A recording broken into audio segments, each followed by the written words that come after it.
finish 5th, I think. I don't know, but they're a young side. Yeah. They're not expected to do... They weren't expected to be this good this year, so they've exceeded expectations already. Well, they'll make the top 8. It's great for them. Sure. They're every chance to the flag. And good on them. I think not much changes after that. Giants, I think... Giants will stay in 6th, maybe drop down to 7. Adelaide might finish 6th. I'll go with Adelaide will finish 6th. Okay. Essendon will finish 7th. And You've just gone from the Giants finish 6th. no, Giants will finish 8th, I think. Okay. Yeah. Interesting. It might change if they get, as we said, Dill Buckley, get him in. It's certainly interesting. I'll give you mine now. Geelong are the clear minor premiers in my view, so they'll finish top. I'm going to go with the Pies 2nd, West Coast 3rd, and the Lions to round out the top 4. Yep. The Tigers will finish 5th for mine. Yep. I reckon the Bombers will finish 6th. Yeah, I think that's... GWS in 7th, and I'm putting the Doggies 8th. I reckon the draw's in their favour, and they will round out the top 8 for mine. But yeah, I forgot about the Doggies. But yeah, you've changed yours 15 times already. I'll keep it the same. But I'm surprised you didn't sneak your Hawks in there. But if you look at our draw, being realistic, we've got Brisbane, GWS, Geelong next week, where we'll probably finish 14th or something like that. So not to worry about us. So, I reckon we could move on to some cricket. Well, it was the World Cup final last night, mate, and boy, it was absolutely outrageous scenes at Old Lords. It was what a game! What a game! We've got it up here. It says England won by 0 runs. That's just riddle me that. Player of the match, Ben Stokes. He did have a great day, didn't he? Yeah, well, he'd be sore, wouldn't he? He would have struggled to do that from jail, but he's come out to the Lords for the day and he's managed to hit 80 odd. Could have been playing for New Zealand as well, eh? Well, certainly. I thought he might tank at one stage, but he stuck true to his English heritage and not English heritage, his English citizenship, and he's got through for the boys. As they like to call them, the World 11, England. They actually have more players not from England than they do. Their captain, Owen Morgan. He's from Ireland. They like to say yesterday was a bit of the luck of the Irish. Yeah, certainly. Jason Roy, he's from South Africa. Is he? Yeah, he is. Believe it or not. Jofra, obviously the Windies, he's a superstar to be fair. Yeah, he's very good, isn't he? The list goes on. Go through the New Zealand batting scorecard here. You've got Martin Guptill. He didn't have a great tournament, did he? And he didn't do a lot, looked like he was going to be on for a big score, but he. Well, you say he didn't have a great tournament, but that run out to get Dhoni. True. Without that, they're not in the final, I reckon. So he could have done what he wanted. He could have made 0 every game, but he did that, so he got him in the final. And Henry Nicholls made 55. I like this young bloke. Yeah, he's quite good. Yeah. They got rid of Munro for him. They backed him, and he made a good 50. Yeah. And Williamson made a 30. Player of the tournament. Yeah.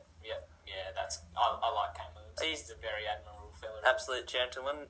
Can't say I've met him, but from all reports, just love hearing him speak. He just speaks so nicely, doesn't he? And, he does. Very genuine, I think. Bit of a role model, I reckon. Latham 47. That's about the only other really score there. Yeah, they going through the bowling. Liam Plunkett was great through the middle with 3 for 42 off 10 overs. Yeah, he does. You just look at him, you don't think he's going to be that good, but he just puts it on the spot. He does, doesn't he? He's got a few nice variations. Mr. Consistent. Chris Wokes 3 for 37 off 9. I like Chris Wokes. He's a great bowler, and yeah, I'm not too sure about him, but good on him. Yeah. Well, there we go. That's about it. We'll move on to the English batting lineup. Johnny Bairstow opening the batting, 36. Wasn't too bad, but the main story, Ben Stokes, 84 not out, an incredible innings. Josh Butler with great support with 59 through the middle, and there's about 3 ducks in there, but it was a tie. It was. It was a tie, and Jimmy Fear, shout out to James Fear. I've been telling him that all day, but he won't accept it. But it was a tie. It went to a super over, and spoke to him before. He seemed pretty chuffed, pretty happy.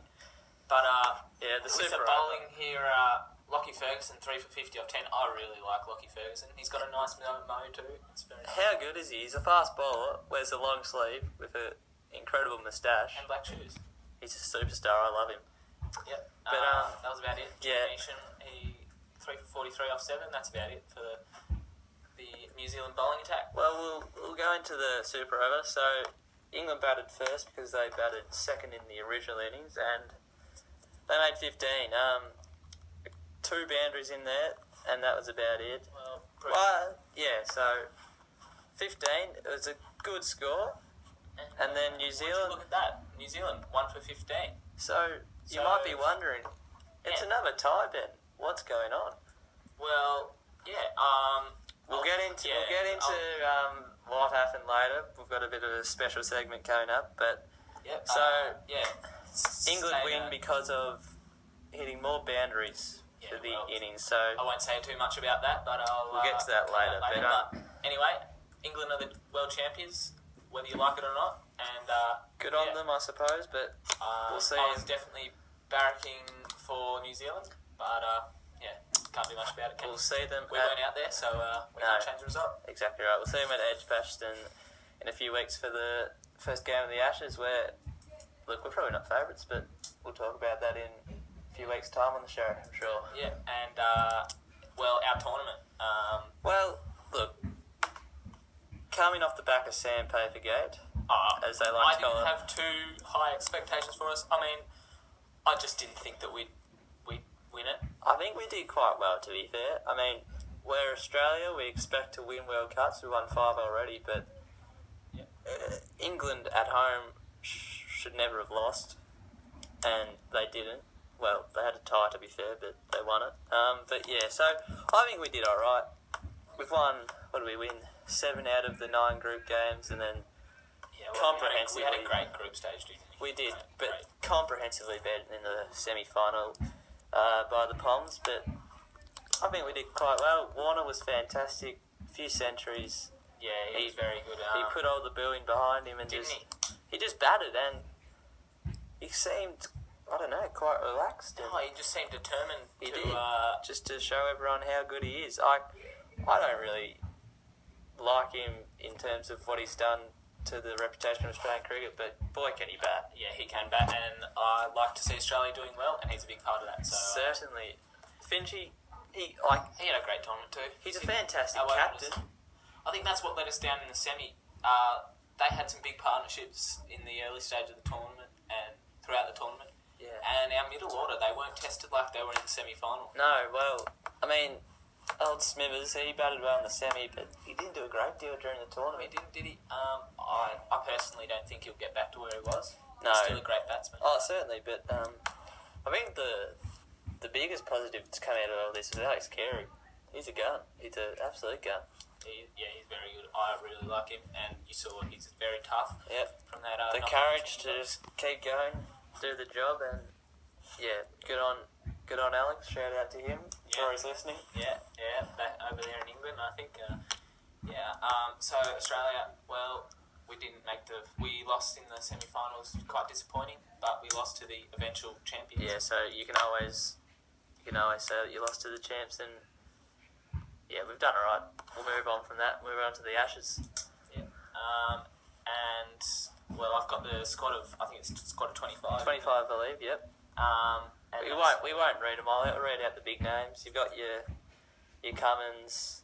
Who else? You've got Starkey, Warner, Smith. First time back in the Test squad after Sam. The rising star, Will Pucovski. He's a gun. I love him. He's going to be one for the future. I think James Pattinson, if he stays fit, he could be a very big weapon for us. I'd probably put him in before Hazelwood, to be fair. He's just got that X factor. He's quick. He's really quick. Matty Wade. Yeah, he's a chance. He's surprising. Cameron Bancroft. He's been making a lot of runs in Canada. He has. They made him captain, actually. They made him captain of Lancashire. I think he's really matured over the 9 months he was out. He was like, the poor bloke, he was thrown into the deep end. Wasn't he? And he was just trying to make his way in cricket. I don't think he was really his choice, whether he put that sandpaper on the ball or not. No, I don't think he'll be in the team in a few weeks' time, I think Harris will probably open the batting alongside Warner. But look, he's batting very interesting, well. won't it? Because you got Harris and Joe Burns who were opening. Well, Joe Burns isn't even in the squad. I think he's got. Is he? Yeah. No, he's there. Well, don't listen to me, everyone. That'll be interesting because they were the openers in Canberra for that last test against Sri Lanka. And Burns hit 100. I mean, Sri Lanka, they weren't the best opposition, but 100. Well, yeah, Burns, he hit that 100. Shout out to Connor and Blair Burns. I'm sure they'll be friends of the show. They like to say he's their cousin. They're cousins of Joe when he's doing well, but they're not cousins when he's not doing so well. So they would have been happy. They would have been happy with that. Play footy with Connor and Blair, great blokes. Absolute legends, aren't they? They are. Yeah, so that's about it for cricket, I think. Yeah, we'll move on to a bit of NBA free agency. We're not massive students of the NBA game. Well, I can't say I know too much. I've seen a few posts here and there. It was going off, to be fair. Old KD, he went to Brooklyn. Yep. I didn't even know Brooklyn had an NBA side until a few weeks ago, but look at that. Him and Kyrie went. Well, they could push for the flag. I don't know what they call it. But, I don't think they got the flag, mate. The championship. Yeah, but obviously Durant with that Achilles injury, he's not gonna. You wouldn't think he'd take part in any of the 2019-2020 season. So look, is he out for that one? Jeez, I don't know why we're talking about NBA because Ben's got no idea. But yeah, he injured himself in Game 5, I believe. I did hear that, but I didn't know the severity of the injury. Very good, but yeah. So, but yeah. Kawhi to Clippers. Well, that was very interesting after he's won a championship. Well, he's not a Canadian, mate, so I doubt he liked living in Toronto, but he delivered them a championship. He got the flag. It's hopeless. But yeah, I think Toronto's forever in debt to him. They won't be too sad. They've got a championship, and he's off to the Clippers alongside Paul George. They traded for him, which is that's not free agency, but they traded for him, so that was huge. Shout out to Brad Field. He's a massive Clippers fan. Not sure if he's going to be listening, but Brad will be happy with that. Good on you, Brad. So a few other big ones were D'Angelo Russell. I believe that's how you pronounce it. Ooh. Look beyond the catalogue. Yeah, we've got something going on here. Got an ad break. D'Angelo Russell, he was traded from Brooklyn. I'm not sure if he was traded. Yeah, I think he was traded to the Warriors. Yeah, right. So that's big for them. They lost, obviously, Kevin and Gavin, as I like to call him. We're on a first-name basis. Kevin 07. They lost Durant and Andre Iguodala, who's the veteran of their team. Yeah, can't say I know too much about these fellas. Yeah. But look, NBA free agency, there's many basketball fans out there, and I'm sure they're listening, and it was crazy. So I thought we'd just touch on that a little bit. But yeah, let's hope our great game, the AFL, doesn't become like this. We don't want big Well, trades but moving on. there are aspects. I'd love a mid-season trade. That would be nice. Like we like our one club players, don't we? we do, but if you like, it's a pretty exciting time of the year when that sort of stuff happens. And look, I'm all for it, to be honest, but I don't think we'll get to that stage. Yeah. We're going to talk a bit of tennis here. Wimbledon. We'll go over the finals. Firstly, Novak, the superstar that he is, defeated the veteran Roger Federer in a fifth set tiebreaker. Yeah. Look, I don't follow tennis too much, but I just thought we'd touch on this. Well, Roger, he just keeps doing it. He gets it done week in, week out. He's a superstar, old Roger. Yeah, probably won't retire. Just keep playing till he's dead. That's not a great goal, but we'll move on. The women's singles, Simona Halep defeated another veteran in Serena Williams in straight sets, 6-2, 6-2. That's clinical. I'm very happy with that. I'm not a huge fan of Serena. No, I think she has a bit too much to say, but yeah, that's just a view. Simona. Simona's done very well. We'll talk a bit of the Aussies. Ash Barty, how good is she? She's very good. I think pretty disappointing that she went out in the fourth round, I think it was. Yeah, fourth round. But world number one. She's won a Grand Slam. You can't expect too much of her after coming off a high like that. obviously the expectations were very high for her, and yeah, but